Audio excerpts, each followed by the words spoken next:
28 फरवरी 2026। Tehran के ऊपर एक भारी खामोशी छा गई थी।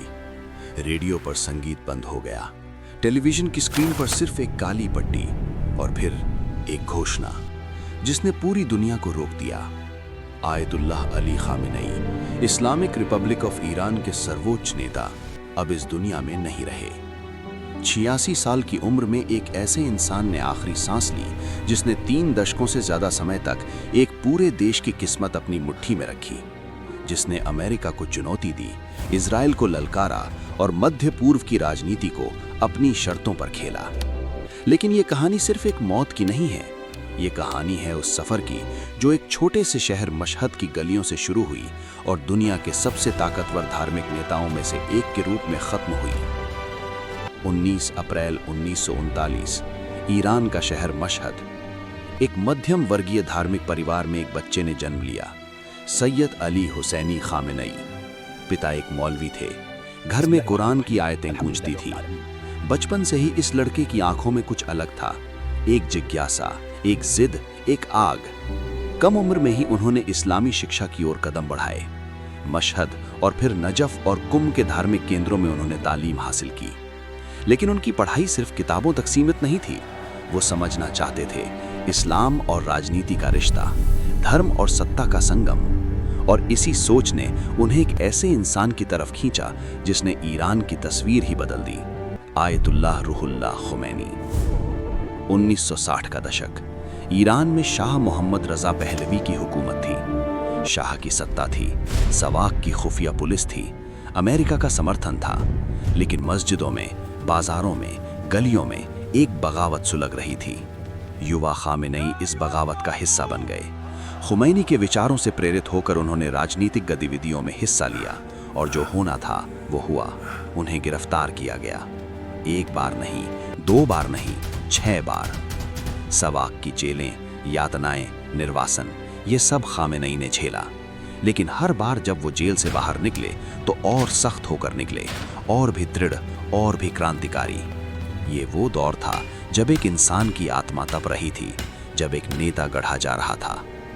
1979, वो साल जिसने दुनिया को बदल दिया, ईरान की इस्लामी क्रांति। जनवरी में शाह ने देश छोड़ा, फरवरी में खुमैनी वापस लौटे और लाखों लोगों की भीड़ ने उनका स्वागत किया। इतिहास ने करवट ली। खामेनेई इस क्रांति के प्रमुख चेहरों में से एक थे। वो क्रांतिकारी परिषद के सदस्य बने, रक्षा उपमंत्री बने और फिर 1981 में ईरान के राष्ट्रपति। लेकिन ये रास्ता आसान नहीं था।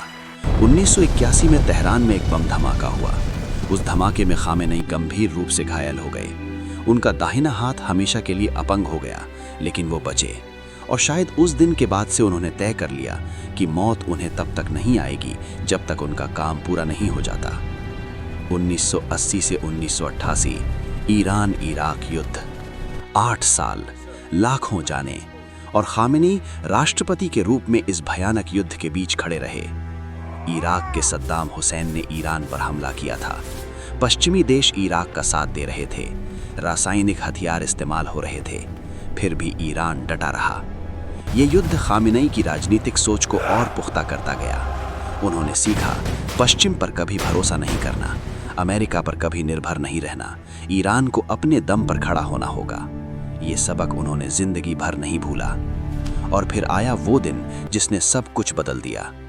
3 जून 1989, आयतुल्लाह खुमैनी का निधन। ईरान सन्न रह गया। करोड़ों लोग शोक में डूब गए और सवाल उठा, अब कौन? विशेषज्ञ परिषद ने फैसला किया और उस फैसले ने खामेनेई को, जो उस समय देश के राष्ट्रपति थे, ईरान का नया सर्वोच्च नेता घोषित कर दिया।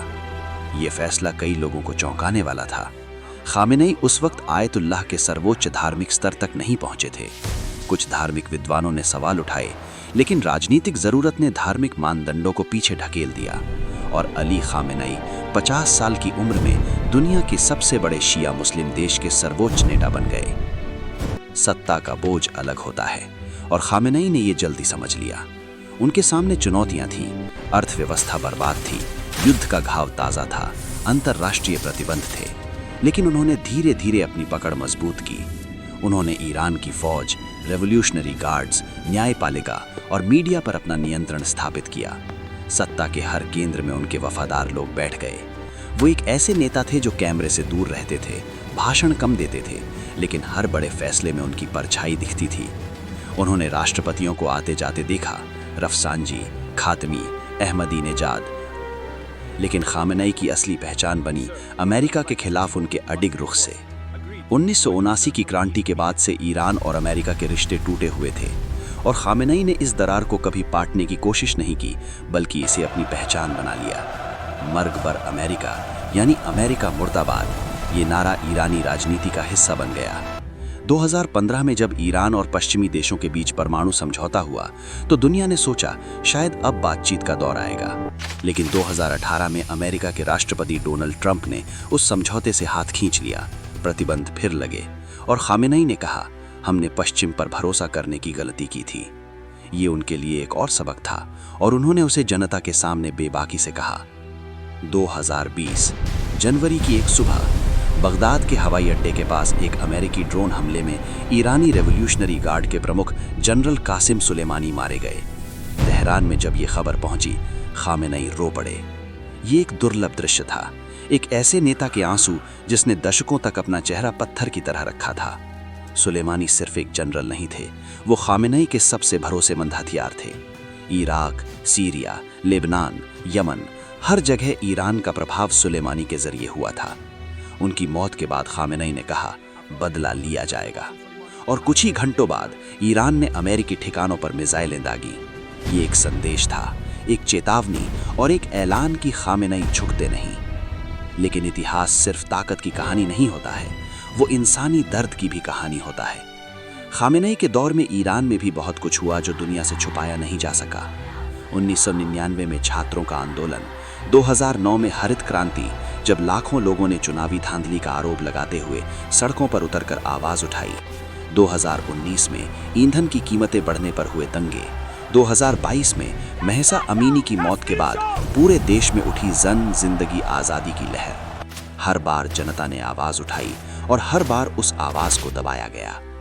खामेनेई ने हर विरोध को विदेशी साजिश कहकर खारिज किया। अमेरिका पर, इजराइल पर, ब्रिटेन पर इल्जाम लगाया, लेकिन सड़कों पर जो आंसू बहे, जो खून बहा, वो कोई विदेशी साजिश नहीं की, वो ईरानी लोगों का दर्द था। खामेनेई की विदेश नीति की एक और धुरी थी इजराइल। उन्होंने इजराइल को कभी एक वैध देश के रूप में स्वीकार नहीं किया, वो इसे ज़ायोनी रियासत कहते थे। उनका मानना था कि फिलिस्तीन का सवाल सुलझे बिना मध्य पूर्व में शांति संभव नहीं। हिजबुल्लाह, हमास, हूती, ये सब ईरान के प्रतिरोध की धुरी के हिस्से थे और इस पूरे नेटवर्क की डोर तेहरान में खामेनेई के हाथों में थी। 2023 में गाजा पर इजराइल के हमले के बाद ये तनाव और बढ़ा। अप्रैल 2024 में पहली बार इतिहास में ईरान ने सीधे इजराइल की ज़मीन पर मिसाइलें और ड्रोन दागे। ये खामेनेई की सोच का आखिरी बड़ा दांव था। और फिर वो आखिरी महीने, खामेनेई की सेहत के बारे में कई सालों से अफवाहें थीं। 2014 में प्रोस्टेट कैंसर का ऑपरेशन हुआ था। उम्र बढ़ रही थी, सार्वजनिक कार्यक्रमों में उनकी उपस्थिति कम होती जा रही थी। 2025 के आखिर में वो कम दिखने लगे, उनके बयान कम आने लगे, तेहरान में फुसफुसाहटें बढ़ने लगीं और फिर 28 फरवरी 2026 को सब कुछ खत्म हो गया। तेहरान की सड़कों पर लोग निकले, कुछ रो रहे थे, कुछ चुप थे और कुछ शायद मन ही मन सोच रहे थे, अब क्या होगा। अली खामेनेई, 86 साल की जिंदगी, 35 साल से ज्यादा का शासन। उनके समर्थक कहेंगे वो एक अडिग नेता थे जिन्होंने ईरान को साम्राज्यवाद के सामने झुकने नहीं दिया, जिन्होंने इस्लामी क्रांति की लौ को जलाए रखा। उनके आलोचक कहेंगे वो एक ऐसे शासक थे जिनके दौर में लाखों लोगों की आवाजें दबाई गईं, जिनके राज में महिलाएं, अल्पसंख्यक और असहमत लोगों ने बड़ी कीमत चुकाई। इतिहास दोनों आवाजें सुनेगा।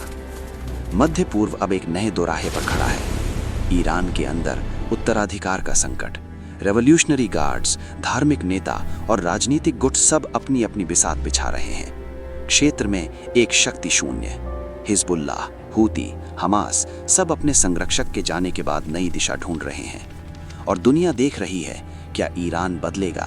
क्या क्रांति का ये ढांचा टिका रहेगा या एक युग के अंत के साथ एक नई शुरुआत होगी? ये सवाल आज हवा में तैर रहे हैं और इनका जवाब शायद आने वाले महीने, आने वाले साल देंगे। लेकिन एक बात तय है, अली खामेनेई ने इतिहास में अपनी जगह बना ली। चाहे आप उन्हें नायक माने या खलनायक, उन्हें नज़रअंदाज करना मुमकिन नहीं। वो एक ऐसे दौर के प्रतीक थे जब धर्म और राजनीति एक साथ चलते थे, जब एक इंसान की सोच एक पूरे देश की नियति बन जाती थी। और जब वो गए तो सिर्फ एक इंसान नहीं गया, एक युग गया, एक विचार गया, एक ईरान गया जो दुनिया ने दशकों तक जाना था।